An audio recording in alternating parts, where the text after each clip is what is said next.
let me welcome to the podcast Andre Cote from Toronto Metropolitan University. Thank you very much, Professor Cote, for coming on to discuss the topic of strong mayors with us today. So thank you very much for taking the time to join us.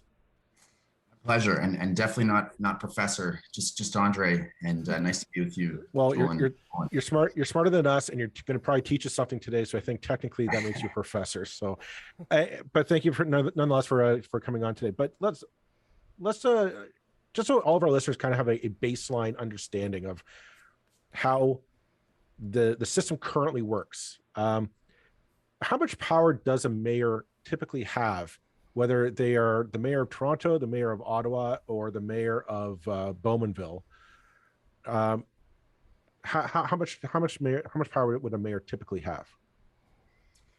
Sure. So, I mean, it varies a little bit across the country, but if you look at and even within Ontario, but we have what has typically been called a weak mayor system, or a strong council system.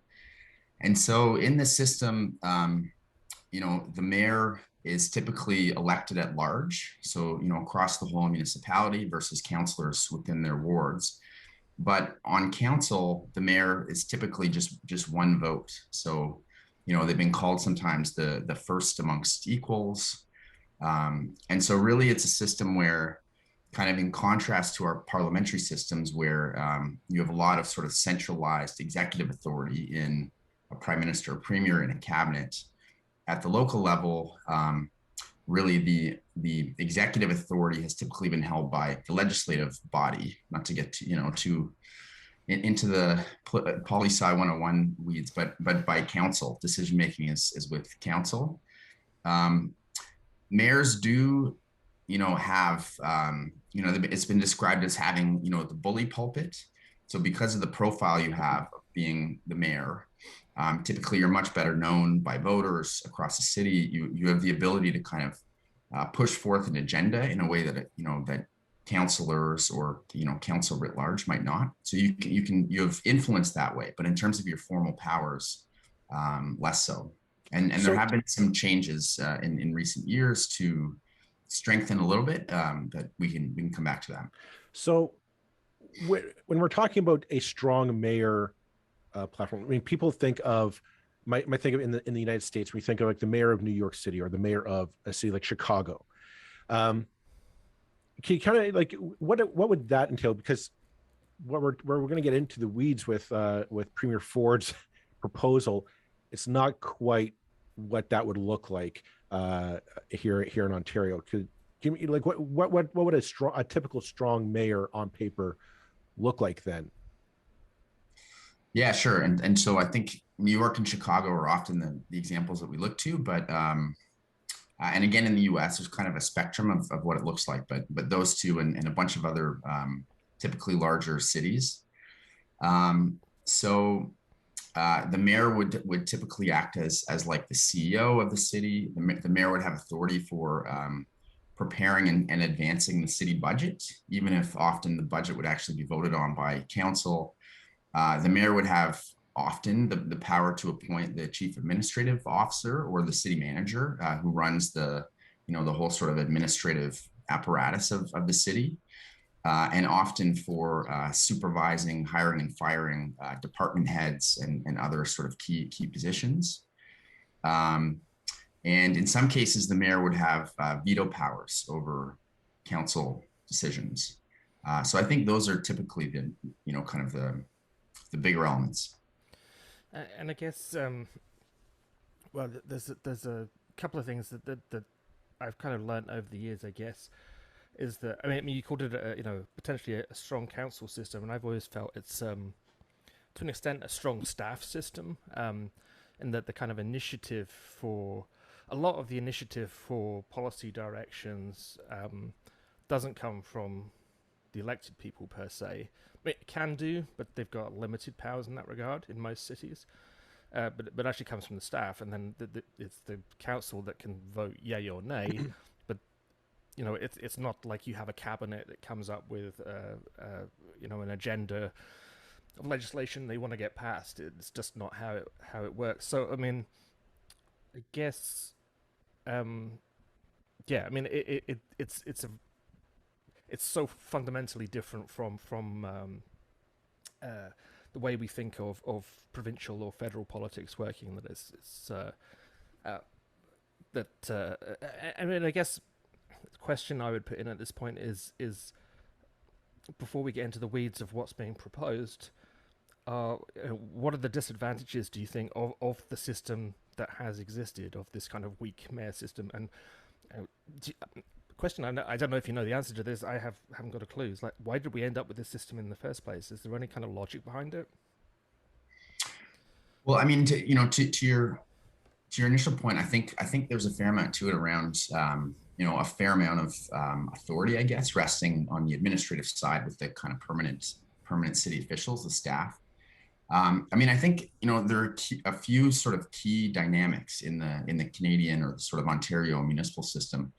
One is so there are no political parties. So only in a couple of cities in Canada is there the ability to have political parties, but here there isn't. And political parties, as we know from our provincial and federal, and from south of the border and elsewhere, like they play a really important role as kind of an organizing function, as sort of like a brand identity that voters, can be attracted to, in terms of obviously choosing leaders who become the sort of figureheads. But I think also in terms of setting policy agenda, parties typically have platforms. I know recently, provincially, not always, but typically, parties have platforms that is kind of the agenda that they intend to put in place over the next few years. In the city context, where the parties don't exist, you'll have mayoral candidates who will sometimes have platforms, but sometimes there isn't that much to them. And then you essentially have a bunch of councillors who are they can have affiliations or sort of like political leanings. Some can be more progressive or more conservative or whatever, but without the ability to sort of organize under a common banner and platform, they're all kind of free agents to a certain extent. And We've so actually discussed before. Sorry to interrupt you. Yeah, Just no, an interesting point that we've discussed before. That I didn't. I mean, just a bit of background. I mean, I ran for council 4 years ago, and only after running for council did I learn the extent to which councillors, particularly in small cities so Burlington was the city I ran in, there are only 7 councillors, including the mayor. You're not allowed to have more than a minority of councillors in the same room at the same time in any kind of private setting, because that could be construed as them kind of doing backroom deals or whatever. So they can't. The extent to which they can even go out for a coffee together is surprisingly limited, because of this kind of you can't be cooperating together attitude. Sorry, I thought I'd just jump in there and mention that because it's no, but I mean that's key too, right? You think about how federal, provincial governments make decisions behind cabinet doors, and then they figure out how they're going to go out and communicate them. Well, to your point, there are open meeting laws that dictate that you cannot be making decisions, behind doors like that in the municipal. So all these things make it tougher to shape a coherent agenda and sort of advance it that way. And in terms of the history, I mean, I think a lot of it just goes back to the fact that, if you go back 150 years when our sort of founding municipal legislation was put in place, municipalities weren't by and large cities. That they were little sort of outposts in a rural country or province, and their functions were very basic things. And so I think over the last 150 years, obviously cities have come to become these large, complex, super important places. And I think in many cases the kind of the governance side hasn't quite caught up with it, or it has, but in fits and starts. So let's flash forward to today then. As most people have probably read by now, Premier Ford's government is talking about introducing a strong mayor system, which right now it's tentatively slated for Toronto and Ottawa, but we wanted to discuss on this one because there's also rumors of in the future expanding those powers to the city of Hamilton and possibly other cities at large. Now, my understanding is the proposal is basically a mayor would be able to veto a council's decision if it was relating to an issue that the government of the day said was a priority for a municipality to focus on. As well, the mayor would be able to appoint basically the key city staff, like the city manager, et cetera. They would be able to appoint it with free kind of from the current political happenings of city council. What's your take on the proposal as it stands right now? Yeah, I mean, well, the interesting part is it went from being a proposal to basically being a reality in a very short period of time, right? They kind of, this was not discussed in any way during the election campaign, as far as I know. And afterwards, you started to hear rumblings about it. And then, they had a throne speech in early August. And the next day they tabled this legislation, what is it called? The Strong Mayors Building Homes Act. And I mean, to me, it to a large extent kind of cuts and pastes a lot of the elements in the American strong mayor system. I think that the veto power is an important piece that we could talk about. But it also has a lot of the other elements that we talked about before. So the mayor would have the power to now more directly sort of direct city employees in terms of doing work and developing policy, appointing the city manager and hiring and firing certain division heads, setting the org structure, appointing and kind of creating committees and appointing their chairs and co-chairs, et cetera, et cetera. Also, the budget piece, the mayor would have the ability to propose the budget, which would then be taken forth to council. So to me, it's really a lot of those elements that we see in cities like you mentioned, like in New York, south of the border. And as of last week, the government basically sort of pushed this legislation through to third reading with no amendments. Yeah, I'm doing a hollow laugh there. I mean, I think the proposal. I mean, I should be asking questions and not throwing my opinions in, but I would have said a few months ago before this came out that I would personally have been in. I personally feel there are massive deficiencies in the current municipal system, and part of it is that weakness that was built in, like you say, because of the rural past that we've kind of come from. But we lost him. You still there? Sorry, I think you went dark for a couple of seconds there. But the lack of discussion obviously is the thing with this government that I find problematic. That this is, sort of comes out of nowhere. Do you see any? I mean, my own impression was just from the kind of the experience with Rob Ford as mayor of Toronto, that in Toronto certainly, and I think in Ottawa maybe as well, that they already have a stronger mayor system, if you like. Like they have a kind of, they've made arrangements to give the mayor of Toronto a much greater role in things than, say, the mayor of Oakville or Burlington would have. Is that correct? Well, I think, there's been a bit of an evolution. Like, to your point, and we can come back to this, the way this is rolled out, to me is what's truly troubling and problematic about this. I think, there's an important debate to be had here about if this is the right direction or not for our big, complex cities. But just to take the Toronto example, just because it's the one that I'm most familiar with. Again, there's sort of a long historical tale to this. Like, after the amalgamation in 1998, you create this new sort of mega city of Toronto.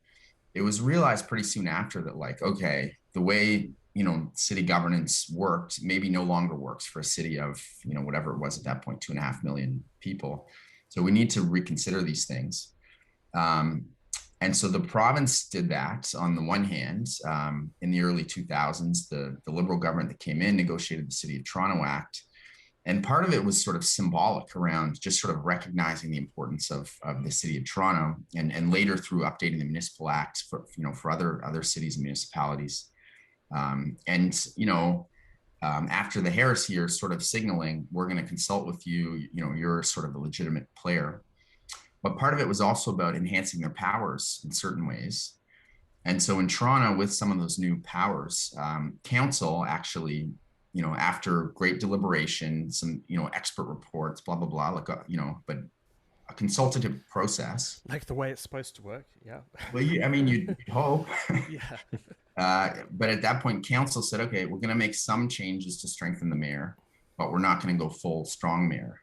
And so and at the time it was David Miller. And so they said, okay, the mayor can take on this sort of CEO role. The mayor can set the council agenda at the start of term to, back to your point, create a little more coherence about what the agenda is. The mayor could create an executive committee, which would have to meet in public, but could act as kind of like a cabinet light in terms of sort of triaging items before they go up to full council for decision. The mayor could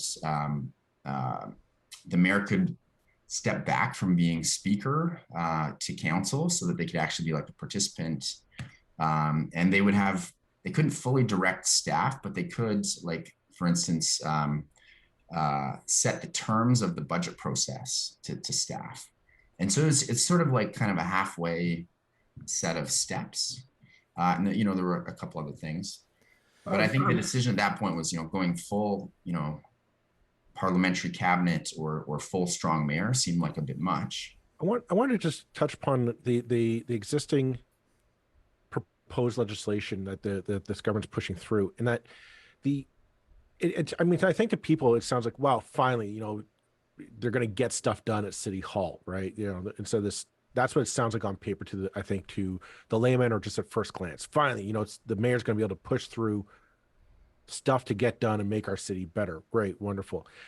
But I look at him saying there's a real Trojan horse in this legislation, and that the veto power that a mayor has is tied to priorities that the provincial government lays out. Now, those, I imagine, with knowing this government, those priorities will have to do a lot with development, presumably some kind of housing agenda.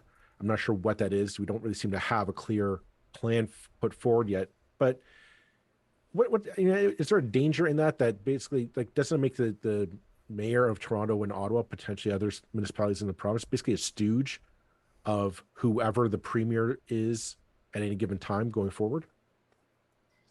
Well, I know that's been a big sort of focal point, and to me, it's a big sort of unanswered question. Like, so they've sort of said, well, this veto can be applied where, a council decision contravenes a provincial priority, whatever the precise language is. But it's like, so firstly, what are these provincial priorities? They've signaled that the housing thing will be one of them, but like, what else are they? How are they put in place? How are they communicated? Secondly, what's the threshold for deciding whether a provincial priority has been contravened by a council decision, and like, who decides? Thirdly, I feel like there's a big sort of and frankly puzzling political dynamic here to me also, where it's like, what makes the province believe these mayors are going to do their bidding for them?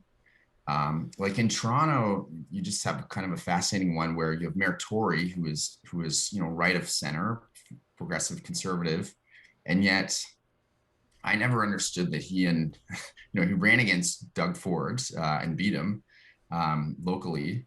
So I never saw them necessarily as having a deep sort of kinship. Maybe I'm wrong there.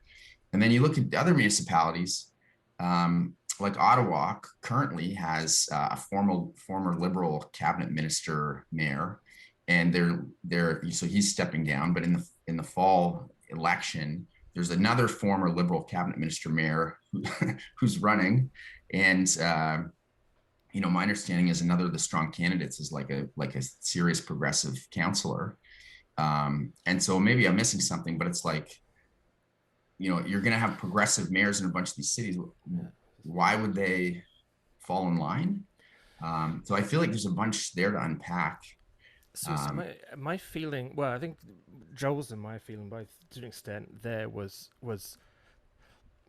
going back to, I feel like everything at municipal level has been coloured to an extent over the last 20 years by the Places to Grow Act and what that introduced. And it's like the Places to Grow Act was, I'll say until my dying day, was a good act with good intentions, but part and parcel of that was basically the statement that the city can do what it likes, as long as it doesn't contravene what the province says the city should be doing.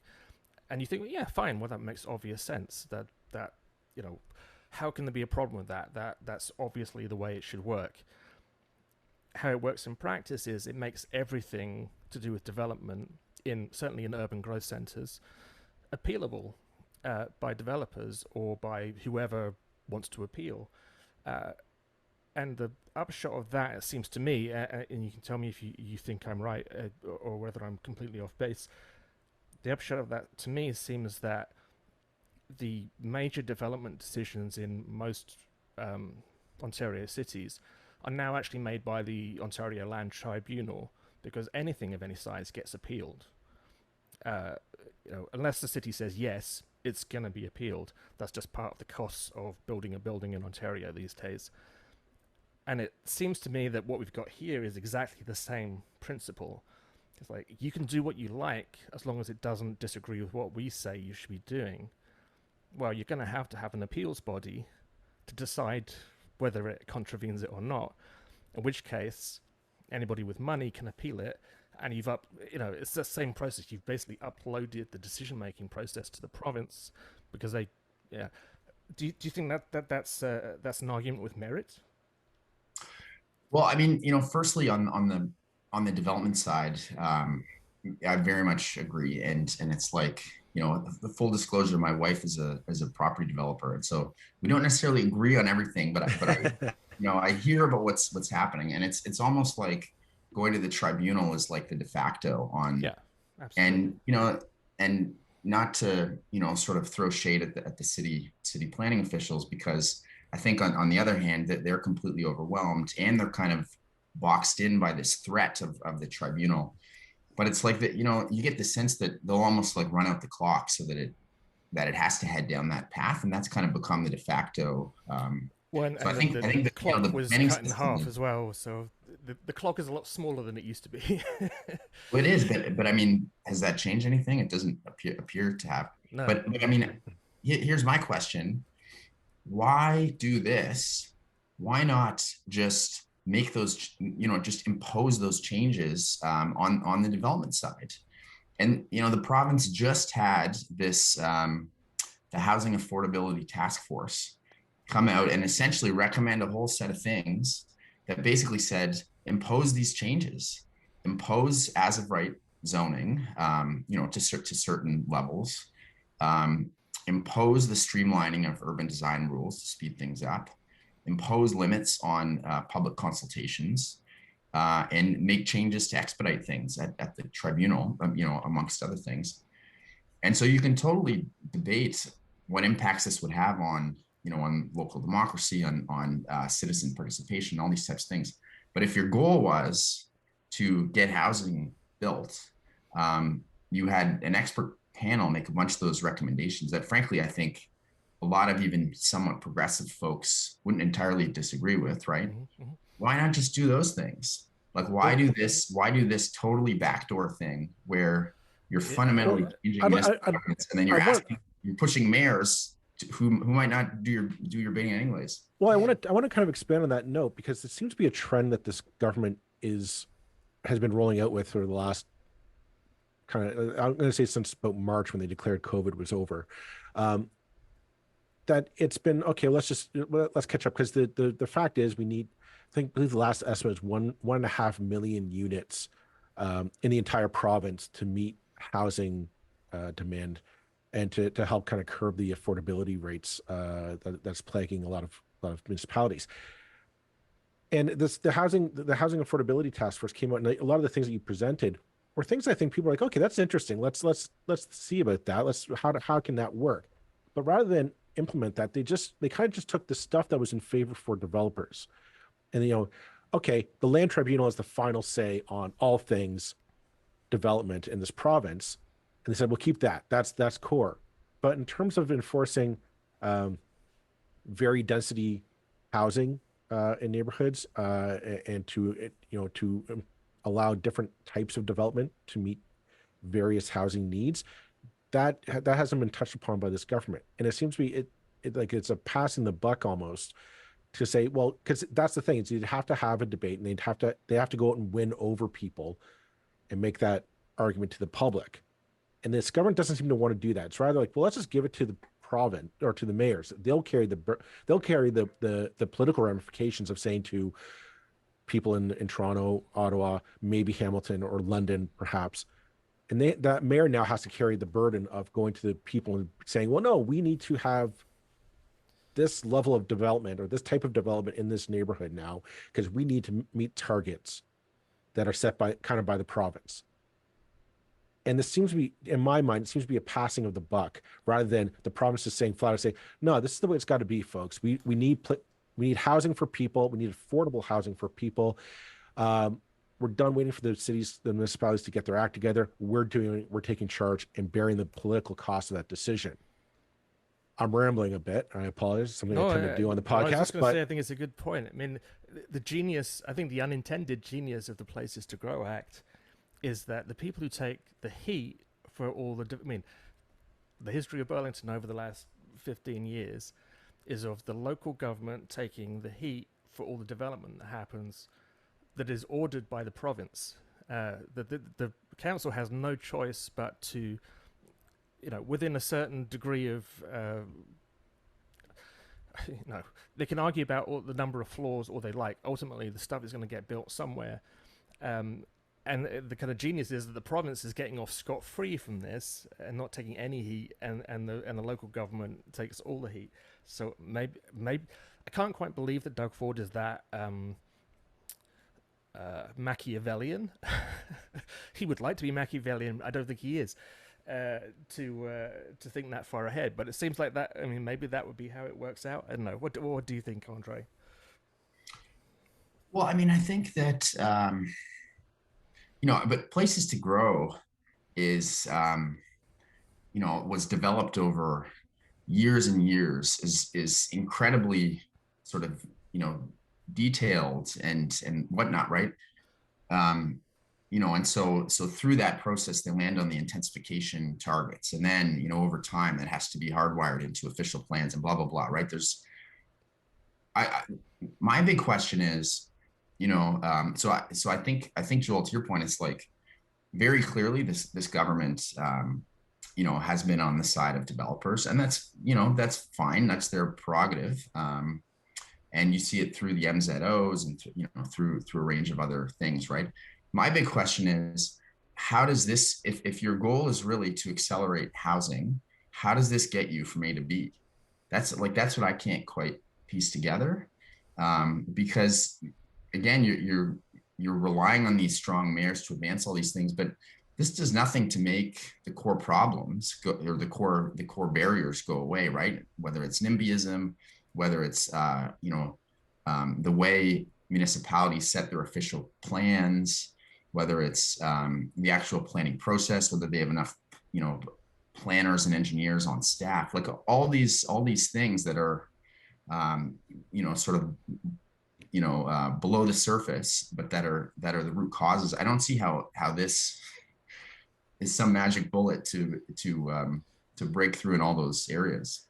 And so if you're the developers, sure, maybe you want this, not to throw my wife under the bus, but I was asking her yesterday, have you heard about this? What do you think about this? And she sort of said, well, I mean, it could have an effect, but she made a lot of those points. She's like, it's a lot of these more, call them even administrative issues that they're running up against, that's slowing down the process, and very unclear how this would solve for those things. Just as a side note, and I may edit this out before it goes out in the episode, just as a side note, perhaps your wife would like to join us one time. It'd be really interesting to speak to speak to the developer's perspective, and which is entirely valid and entirely fair. We you know we talk about development so much, and we've never done that yet, so we should do it sometime. Um, the Watch out! You need to book. You need to book more than 60 minutes. We'll do a two-parter. Yeah, yeah. um, yeah, I mean, it's. Do you think? I mean, yeah, I mean, if you're really wanting to help development, I think you're absolutely right. This is not the way to get it. It's a splashy move that doesn't. I think it could have very negative long-term effects if it gives birth to that kind of just appeal. Basically taking the OLT system and applying it to everything rather than just development. But it actually, yeah, it doesn't. I can't really see how it helps development that much. Why do you think part of me is wondering if Doug Ford is basically, well, this was sold to him by the Minister of Municipal Affairs or whatever, as look what happened to your brother. They took his powers away. Let's make sure that doesn't happen again. I'm wondering, is that kind of personal, low-level kind of motivation, and also, why do you think the province, having done that? I mean, again, we kind of thought it had problems, but the proposals that were in the I can't remember the name of it. The proposals came out just before the election for opening up single family home neighborhoods to up to 5 stories, I think, something like that. Why do you think that they're not touching that? That basically they've just thrown that whole thing in the bin. Well, I don't really know, and they've taken some heat for that, and I wonder whether it comes back to your point, which is, maybe their view is they'd rather download the heat for that, so they'd rather, hope that the mayors will take these on, and it is possible that in the current system, mayors recognize that. They wouldn't get some of these more significant housing reform or sort of development reform changes through their council. So maybe they've never surfaced them. Maybe they've never brought them forward. Maybe they've been, sort of keeping their powder dry. And maybe with these powers, suddenly they say, okay, well, now's the time to advance, a more aggressive reform agenda or whatever. So there is a chance, and there have been some backroom conversations and whatnot that have informed this. But I think that's one of the big questions for me as well. And go ahead. Sorry. Well, I was just going to say that the other part that I just find so puzzling about this, right, is,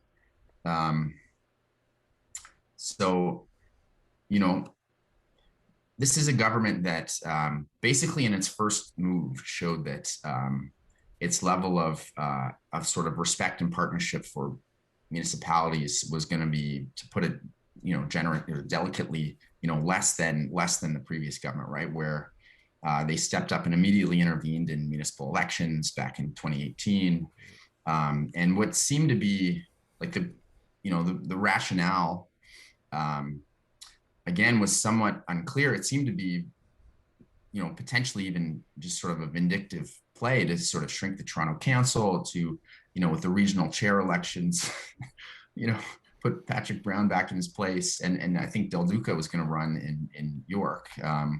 So again, in this election, or immediately following this election, after no public discussion, they proposed this dramatic change to municipal governance.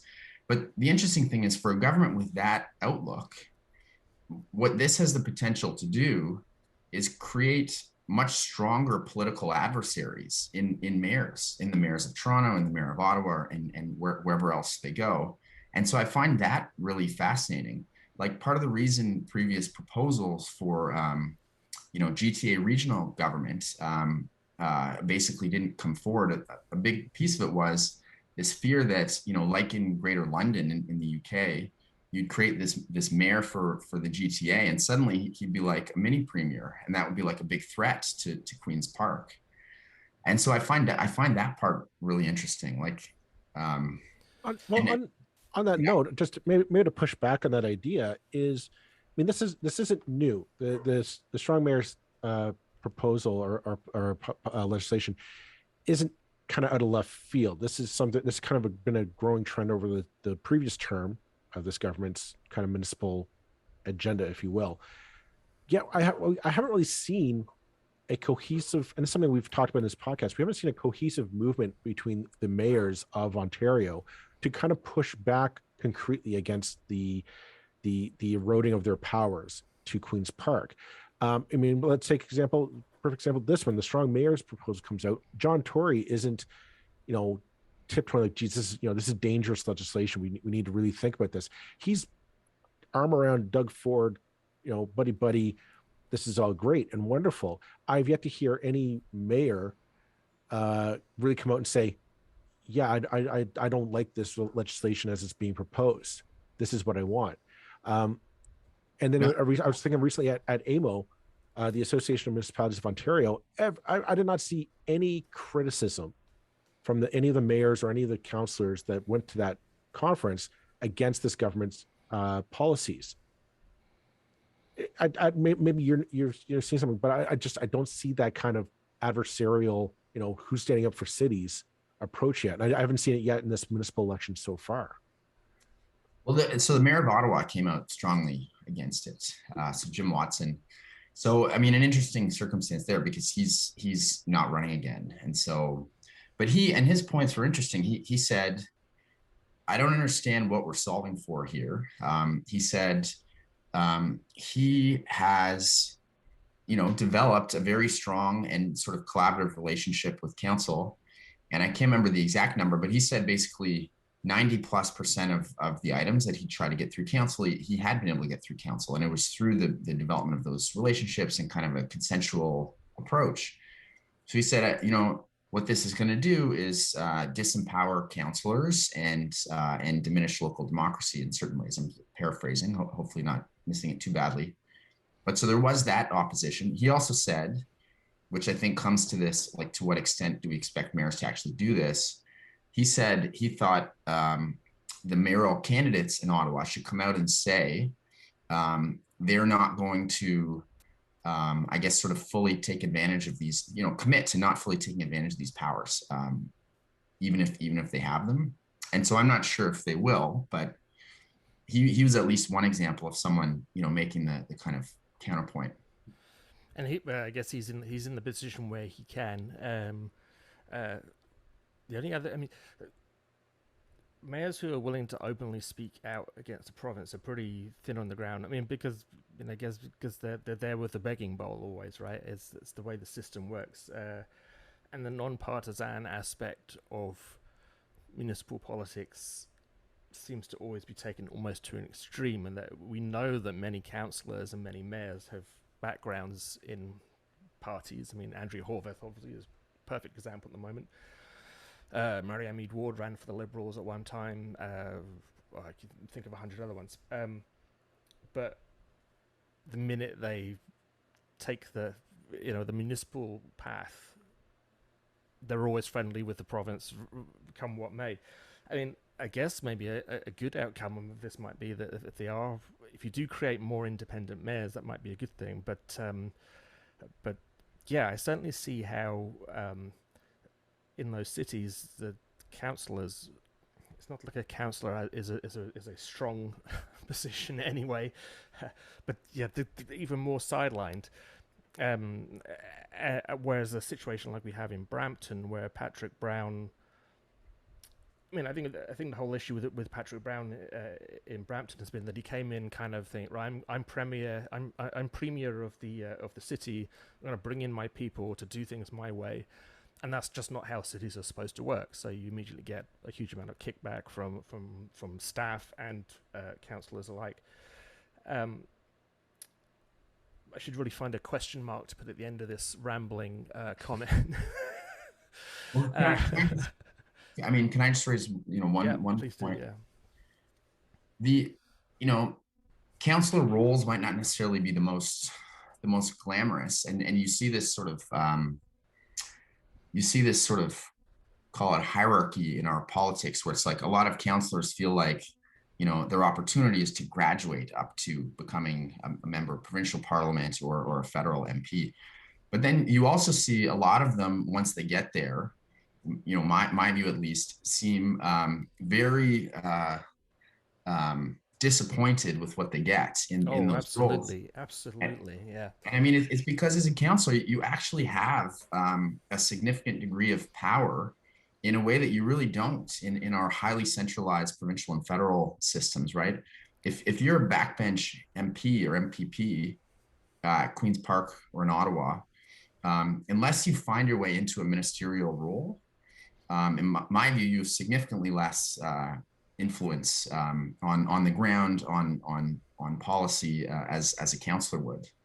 And so maybe there's slightly more sort of perceived prestige with those other roles, but You also have just, I mean, and I just speak here from experience, just having been, I mean, I was just a volunteer in provincial politics, and then having a crack at running for council, and the freedom to say what you want to say is phenomenal. It's like, oh wow, I'm the boss of this whole thing. I don't have to worry about what anybody else thinks. I can say what I like. This is, it's hugely different from provincial or federal politics, but yeah, I mean, the I, downside of that is you don't have much power to actually do anything. But well, I just wanted Roland, you mentioned Patrick Brown, and I wanted to jump back to that idea because I'm sure if you listen to podcasts, you'll know that Patrick Brown's embroiled in a scandal of basically nepotism. He appointed his buddies, regardless of qualifications, to key positions within Brampton City Council. That's the allegation, not proven, but that's what happened. To bring it back full circle, I mean, that's kind of what this strong mayor's proposal would do, is kind of make that legal. And so, basically, like I find it ironic, like Patrick Brown's in this scandal, pseudo scandal in Brampton, I and don't mean you should suggest that you did anything illegal, but yeah, I just want to well, it's a political quagmire for yeah. him right now. He's getting heat for it. But if this legislation went through, this would entirely be above board. Like nothing wrong happened here. He's entirely within his power, and it just rests on like there'd be nothing to say here.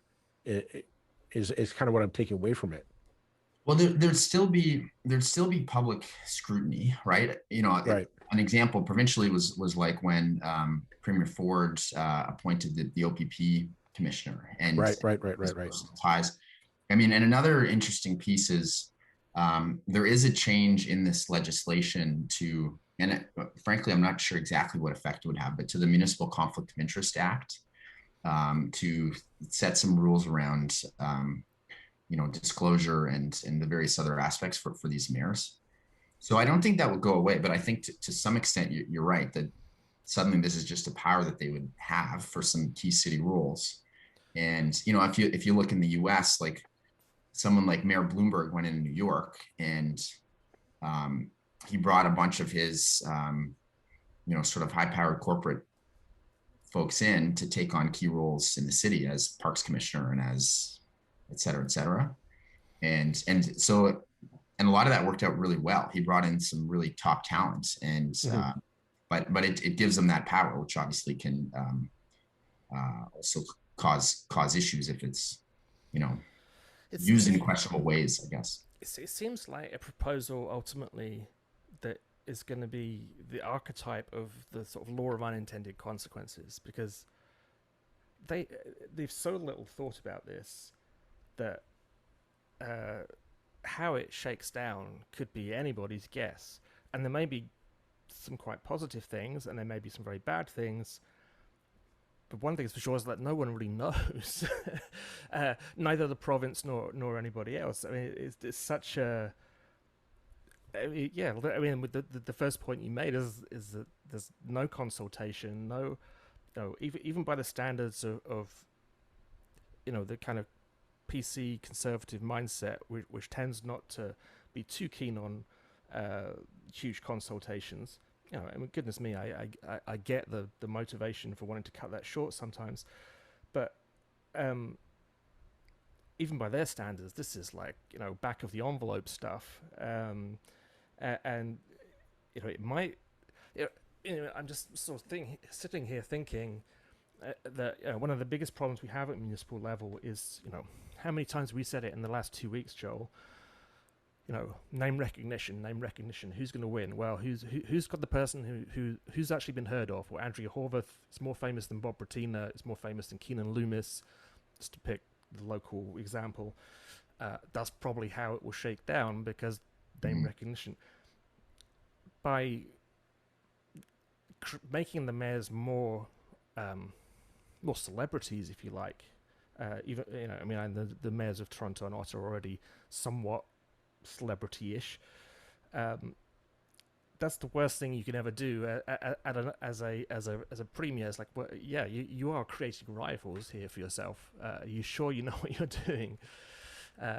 So it's going to be interesting, because it seems like such a ill thought out thing, and I guess, you know, it makes it's good for podcasts. That's all I can say. I am just gonna jump in, because I see we're coming up on our time limit. So I'm going to throw it open to you, Andre, for the final word and final thoughts, or what should people be paying attention to as this new project goes forward for the provincial government?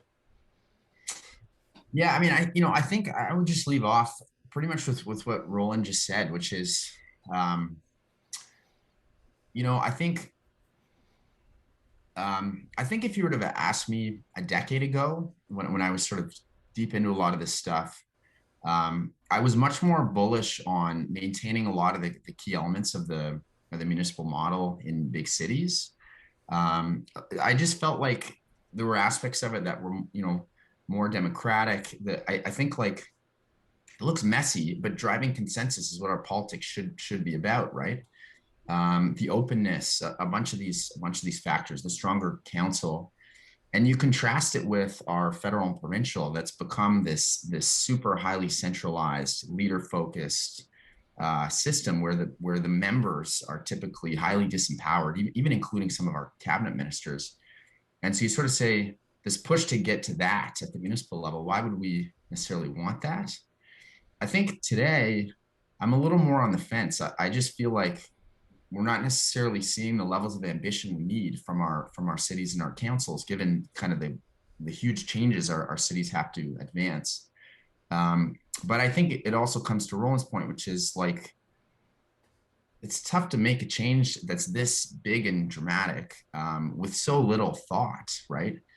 And again, if you go back to the mid 2000s, when they were thinking through some more modest changes in Toronto, and also reforms to the Municipal Act and whatever, it was a whole process, right? And here it's just like, bam, we're going to slam through this legislation, and this will be, you know, in place as of November, and off we go. So I think it could have good outcomes. It's more just kind of hating the way this is going down. Well, I think we'll leave it at that for this week. So thank you very much, Andre, for coming on and giving us your expertise, your insight, and your thoughts on this matter. It's going to be an interesting 4 years throughout the province. So thank you very much for taking the time to come on. Totally, my pleasure. Great to be here with you guys.